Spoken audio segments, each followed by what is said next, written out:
Comes out again, but his best He's defense is, coming to be leading this race. I You're exactly right. As far forward as you can That's get. a great point. Speaking of forward, Tyler Reddick just made it up into the top half dozen. Well, he and Chase Briscoe fighting now for that 6th spot, but Reddick just keeps creeping up there. And that's important, Mike. Yes. Look, his boss said it to me and during the interview that we did with him earlier in the year. Tyler Reddick, if he's going to win a championship, he's got to get better on short tracks, and Tyler Reddick knows that himself. Talked about it after a couple of his wins that we got to do good at Martinsville, we got to do good at Bristol.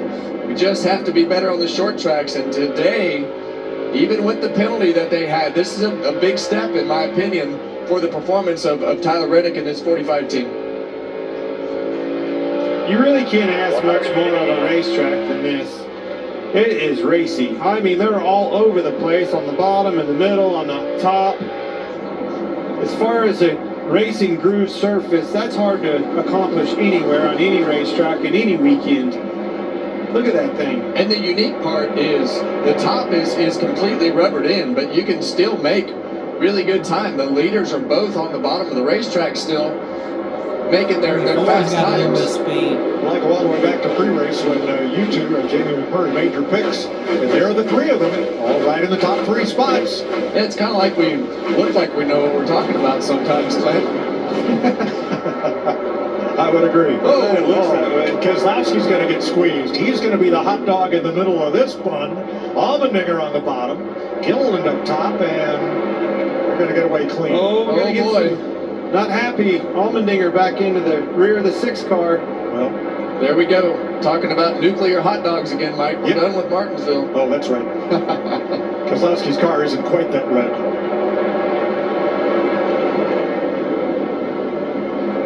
The last lap, but he just can't quite get there. Gonna put the back bumper. Oh, moving. And did. Ain't gonna like that. More contact as they go down the back straightaway. Now 5's got the preferred groove. Is he going to clear him? I think he is. I think that 12 car's faster in either lane right now. I think that they just, as we've seen so many times, the 5 sliding around up off the corner, but that 12, as we get to the end of these races, and we've heard it on the radio from the 5 car and Cliff Daniels, just how well that 12 car will hunt that line through the corner. Kevin, how easy is it to lead these laps? You've dominated races before yourself and get complacent out there leading. It's hard to tell yourself, keep up with this racetrack when they're dominating races. You can't keep an eye on and get a gauge on Blaney, your competitor here, because he's all over the place on pit road. Yeah, I would agree. And so here, Ryan Blaney.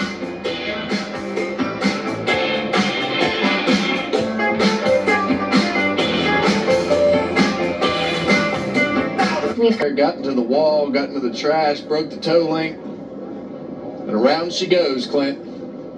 Yep. The Cup rookie had been on and off the lead lap. Got the free pass a couple of times early today. Oh, well, that looked different from that angle. Yeah. I'm going to say this. The obvious is this isn't good for your leader, Ryan Blaney, but I think that it is good because I've got plenty of time to gain back anything that I lose if I lose. I don't want to put pressure on that pit crew. Well, but I also don't want to pit if I'm Ryan Blaney. The best thing that happened to Ryan Blaney, and they're going to make up most of the gap getting to pit road, but there's 7 cars in between Ryan Blaney, so he's going to have track position and he's got a gap.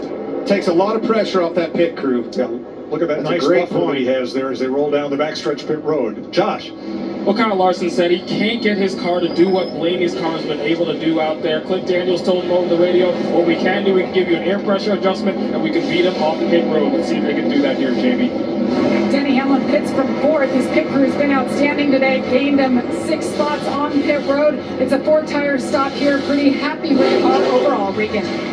Ty Gibbs was a little bit better on that run, but the team, and a little sketchy on entry with it still, though. Team warned him at the start that they had more fuel load, so that may have been the case. And the 12th car, Ryan Blaney, the balance was good. He was trying to conserve tires, but build a gap all at the same time.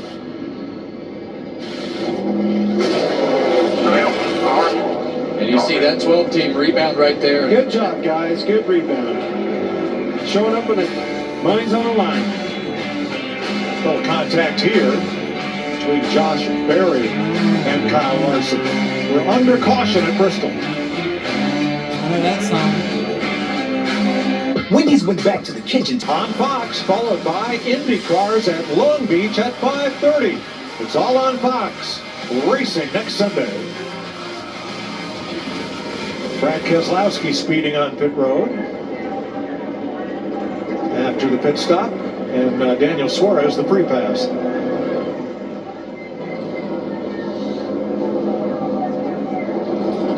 Well, it's been a day where some drivers have been happy, at least for a little while, but a lot have flipped to the dark side.